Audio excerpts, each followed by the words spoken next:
बिहार की राजनीति में एक बार फिर हलचल तेज हो गई है। वजह पूर्व मुख्यमंत्री नीतीश कुमार। चर्चा इस बात की हो रही है कि क्या नीतीश कुमार एक बार फिर बड़ा राजनीतिक फैसला लेने की तैयारी में है।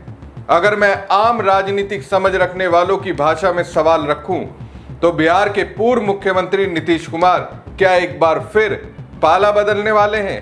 क्या उन्होंने बीजेपी को झटका देने का पूरा प्लान तैयार कर लिया है? क्या अब सिर्फ ऐलान होना बाकी है?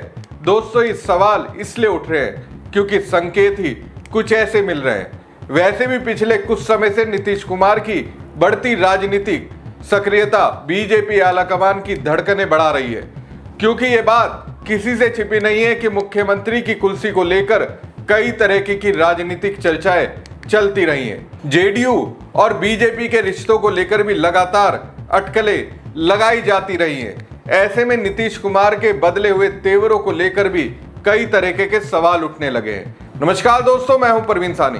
दोस्तों, इन सवालों ने इसलिए जोर पकड़ लिया है क्योंकि जिस समय एनडीए के सभी बड़े नेता पटना में जुट रहे थे, ठीक उसी समय यह खबर सामने आई कि नीतीश कुमार की तबीयत खराब हो गई है।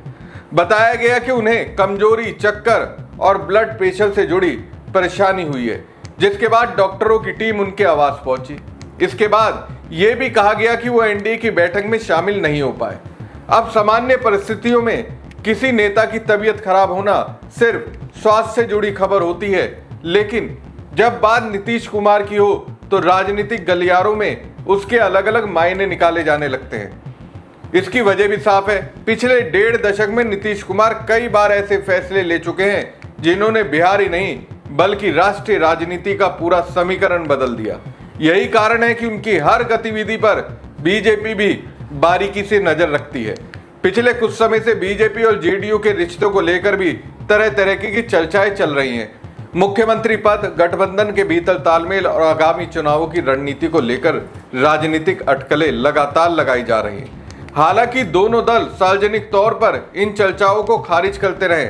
ऐसे माहौल में एनडीए की अहम बैठक से ठीक पहले नीतीश कुमार का बीमार पड़ना और बैठक से दूरी बनाना कई नए सवाल खड़े कर रहा है। क्या ये सिर्फ स्वास्थ्य संबंधी मामला है या फिर इसकी टाइमिंग कोई अलग कहानी कह रही है? क्या इस घटना का कोई राजनीतिक संदेश भी है या फिर ये सिर्फ सहयोग है? पटना में जहां एनडीए के घटक दलों का तांता लगा हुआ था, वहीं पूर्व मुख्यमंत्री नीतीश कुमार के सरकारी आवास पर अचानक हलचल तेज हो गई। जानकारी सामने आई कि उन्हें कमजोरी, चक्कर और ब्लड प्रेशर से जुड़ी कुछ परेशानियां हुई हैं। इसके बाद डॉक्टरों की टीम उनके आवास पहुंची और उनका स्वास्थ्य जांच की। हालांकि आधिकारिक तौर पर यह नहीं बताया गया कि उनकी तबीयत कितनी गंभीर है और ये सामान्य स्वास्थ्य संबंधी समस्या है या कुछ और।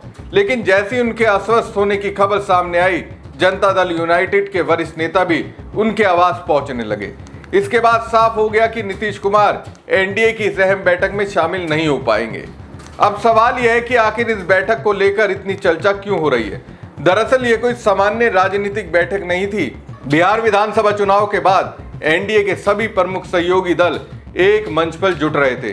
बैठक का मकसद गठबंधन की एकजुटता दिखाना, आगे रणनीति पर चर्चा करना और कार्यकर्ताओं के बीच ये संदेश देना था कि एनडीए पूरी तरह एकजुट है। बैठक में बीजेपी के वरिष्ठ नेता आए, हम के प्रमुख जीतन राम मांझी पहुंचे, एलजेपी-आर के प्रमुख चिराग पासवान भी मौजूद रहे, राष्ट्रीय लोक मोर्चा के प्रमुख उपेंद्र कुशवाहा सहित गठबंधन के अन्य नेता भी पटना पहुंच चुके थे।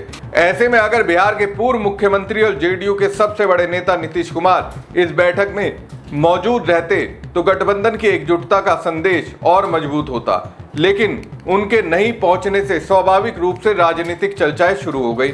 हालांकि जेडीयू की ओर से उनकी अनुपस्थिति की वजह सिर्फ स्वास्थ्य संबंधी समस्या बताई गई, लेकिन राजनीति में केवल घटनाएं नहीं, उनकी टाइमिंग भी बहुत मायने रखती है। और जब बात नीतीश कुमार की हो तब हर छोटी बड़ी घटना के राजनीतिक अर्थ निकाले जाने लगते हैं। ऐसा इसलिए भी है क्योंकि पिछले 1.5 दशक में नीतीश कुमार ने जितने बड़े राजनीतिक फैसले लिए हैं, शायद ही किसी दूसरे क्षेत्रीय नेता ने लिए हों। कई बार उन्होंने ऐसे फैसले लिए जिन्होंने बिहार ही नहीं बल्कि राष्ट्रीय राजनीति का पूरा समीकरण बदल दिया। अगर थोड़ा पीछे जाएं तो साल 2013 याद आता है। उस समय बीजेपी ने नरेंद्र मोदी को राष्ट्रीय राजनीति का प्रमुख चेहरा बनाया था। इसके बाद नीतीश कुमार ने लगभग 17 साल पुराना एनडीए का साथ छोड़ दिया। उस समय उन्होंने वैचारिक मतभेदों को इसकी वजह बताया था। फिर आया 2015, नीतीश कुमार राष्ट्रीय जनता दल और कांग्रेस के साथ महागठबंधन में शामिल हुए, चुनाव लड़ा, बड़ी जीत हासिल की और एक बार फिर बिहार के मुख्यमंत्री बने।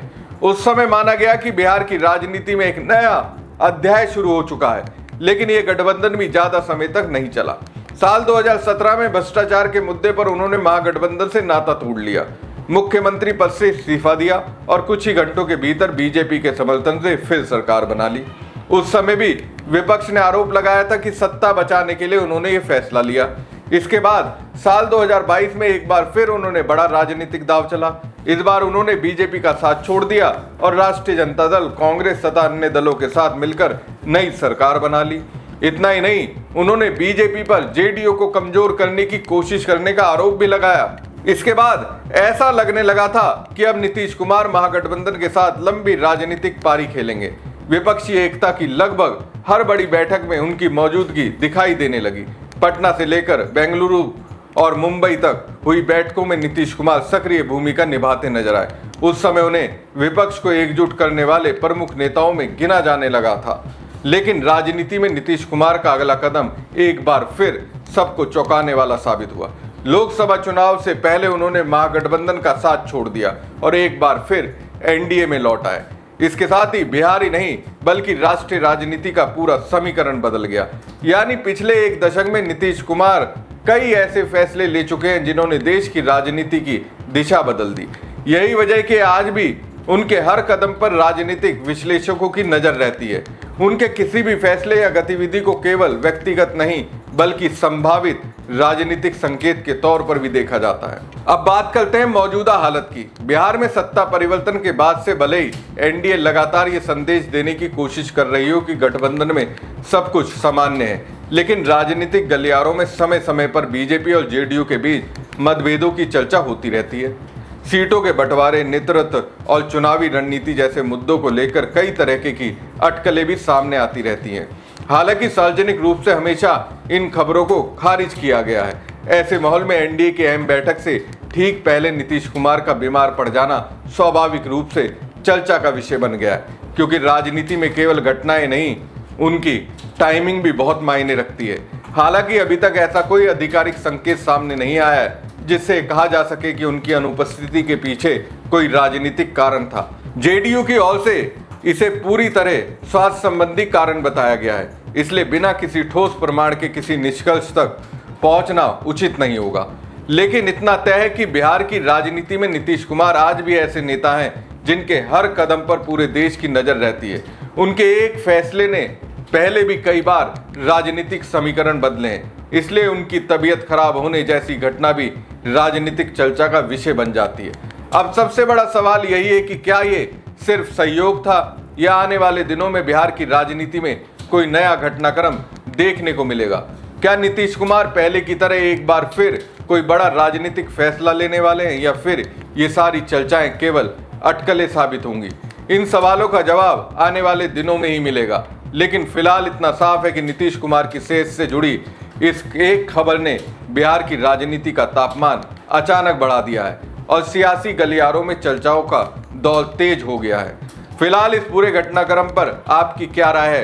क्या आपको लगता है कि ये सिर्फ स्वास्थ्य से जुड़ा मामला है या फिर इसके पीछे कोई बड़ा राजनीतिक संदेश छिपा हो सकता है? अपनी राय हमें कमेंट बॉक्स में जरूर बताइएगा। अगर आपको ये रिपोर्ट पसंद आई हो तो वीडियो को लाइक करें, चैनल को सब्सक्राइब करें और बेल आइकन जरूर दबाएं। धन्यवाद।